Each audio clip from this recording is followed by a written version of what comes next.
that's the type of stuff that pisses me off as a Christian, because they keep going round and round and sidestepping the question.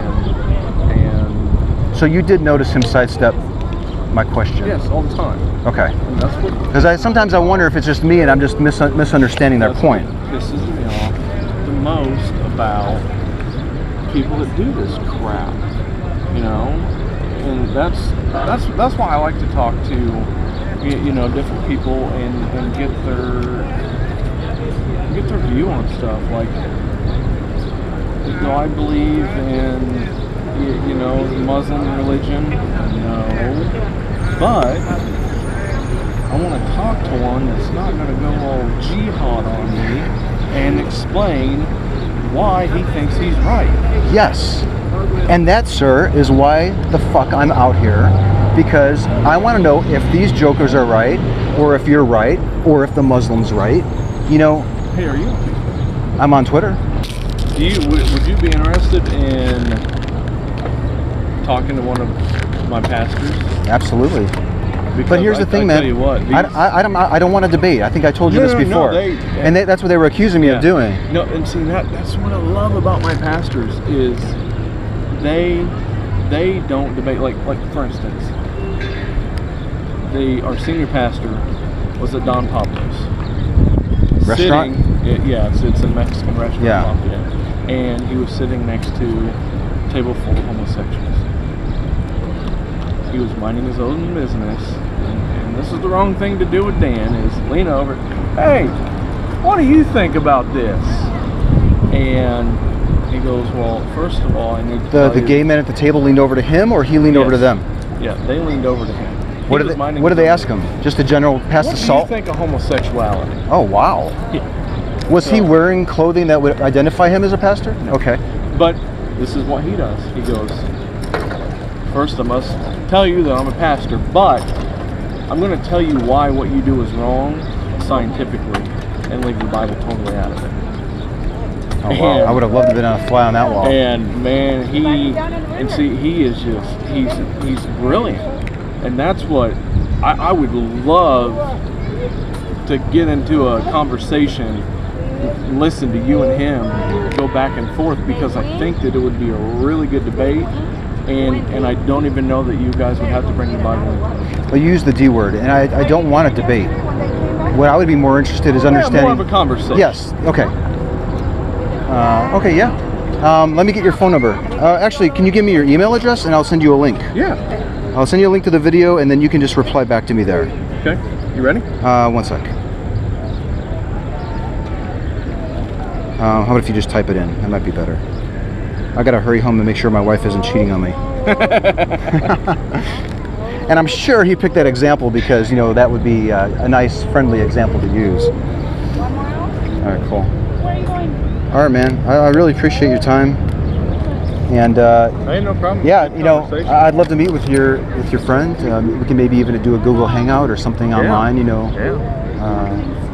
Yeah, that would be really awesome. Yeah, for sure. Because I tell you what, these guys, you know, and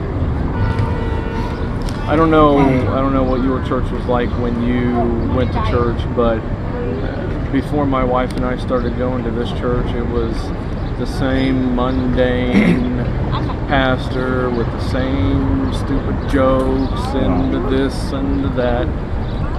These guys, they bring other stuff into it, and they could give you a sermon on the Bible without using the Bible. So they're just. I'd love to. I'll talk to anybody. I've literally talked with. There were like 6 Muslims over there.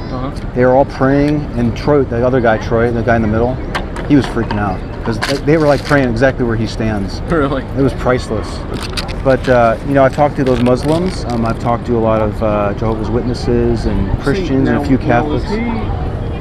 Was he making a big deal out of it? No, he didn't go up to them. You know, he actually that same day, earlier in that day, I was talking to a couple, very, you know, friendly-looking couple, and he kind of interrupted my conversation with them. But he didn't come over to interrupt my conversation with the Muslims, which I thought was a little telling. So, I'm not quite convinced that he really believes what he believes, but you know, he's out here consistently. I sometimes, I'm not a psychiatrist, but I sometimes think that maybe he's, you know, these guys in particular, you know, feel guilt for things that they've done in the past, maybe, or they're just really afraid of punishment, and they feel like they have to just go above and beyond. See, the biggest thing that I've got with street evangelism is in the Bible it talks about how a lot of them are not speaking the true gospel. Yeah. So, Yeah. you know, that's, you know, it's got to be the King James. And you said you've studied the Bible a little bit, so you know the permutations it's gone through. You know, it changes and it continues to change. Also, too, our pastor, I don't know, I think both of them might be fluent in Hebrew, so they actually... I wish I had that skill. I would love to be able to read the original version, and you know. Yeah, so they can read the original. You know what's going to happen next week? I guarantee they're going to say, "Where are those 20 contradictions?" They've completely missed my point. That I was just trying to get them to give an example, because once I have an example, like you gave me an example, or you actually couldn't think of an example. I think of what evidence it would take. There's a lot of parallels with our conversation. You probably noticed that. I have to run, man. Alrighty. All right, that was a pleasure. Good talking to you. Yeah, same here. You take it easy. Care. Where'd you park? Oh, I'm walking. The proof. She missed it too.